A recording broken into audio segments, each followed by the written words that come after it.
Imagine having to leave your previous life behind and have to move halfway across the planet with just what you can fit in your suitcase, with no true idea of what the new world will offer, or even if you will be accepted into the country. All they had was hope for a better life, and hope that they would achieve the American dream. However, tough obstacles stood in the way of many, for the long and harsh boat ride over to the fear of not even making it across the journey. This was the harsh reality of over 7 million German immigrants from the 1820s and onward. In the 1670s, the first significant groups of German immigrants arrived in the British colonies, settling primarily in New York and Pennsylvania. Immigration continued in very large numbers during the 19th century, with 8 million arrivals from Germany. Immigration from Europe to the United States overwhelmingly increased in the mid-1800s. The United States population recorded in the census of 1860 was 31,500,000. Of that population, 4,736,000, or 15%, were of foreign birth. The greater part of these immigrants had come from two countries, 1,611,000 from Ireland and 1,301,000 from Germany. The mass migration from Germany had begun in the 1830s, but the peak decades were the 1850s, with more than 950,000 immigrants, and the late 1880s with nearly 1.5 million. It was a dangerous and difficult trip across the Atlantic. Germans began the journey by making their way to a port city. During the high peaks of emigration, there was a steady flow of traffic. On the roads to the ports made up families pushing carts loaded with their belongings. In Germany, most immigrants left from Bremerhaven or Hamburg. Some made their way to Britain in the early 18th century, hoping to find passage to North America from there. Others went to Rotterdam, Holland, or La Havre, France, and sought a ship there. They were often robbed or swindled when they arrived in ports. They were pulled by the attractions of land and religious freedom and pushed out of Europe by shortages of land and religious or political oppression.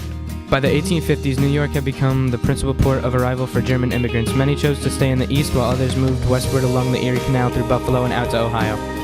By the 1840s, large numbers of German immigrants went to New Orleans on cotton ships from Le Havre, France.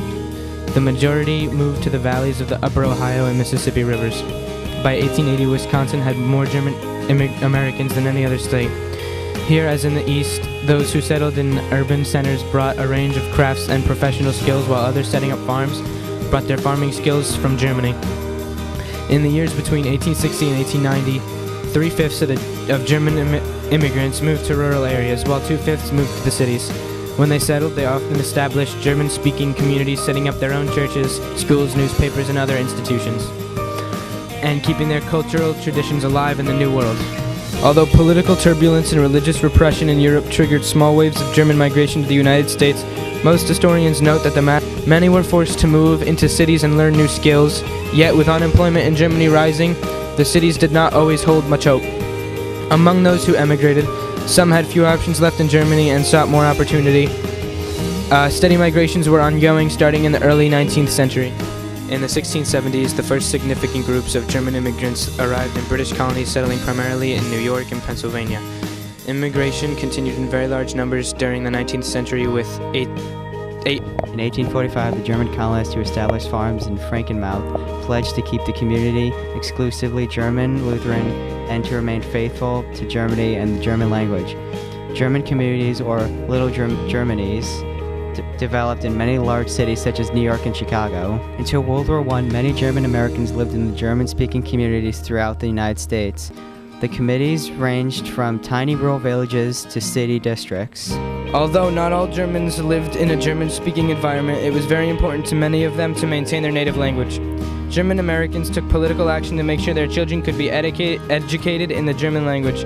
Parochial schools, whether Lutheran or Catholic, taught students in German and English, although not all Germans lived in a German-speaking environment, it was very important to many of them to maintain their native language.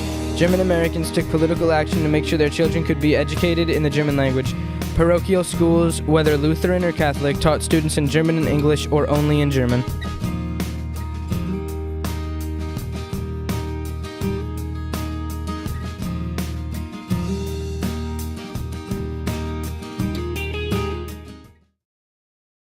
Do you have any German background? I actually do. First of all, my husband's family is of German Russian descent, which is certainly interesting. They go back quite a few years. My parents, my father is German and Dutch, so I have a lot of German ancestry on my dad's side. What do you think made your family want to come over, like immigrate over?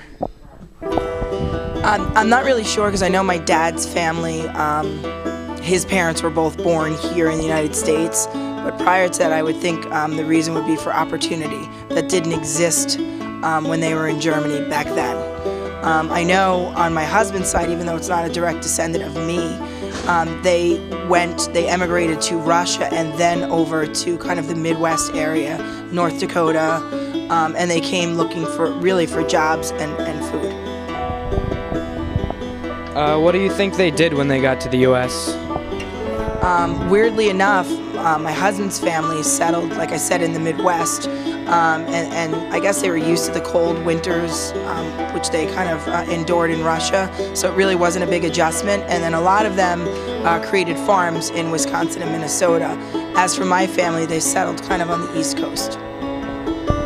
Are there any customs that you still practice from the ancestors that came over?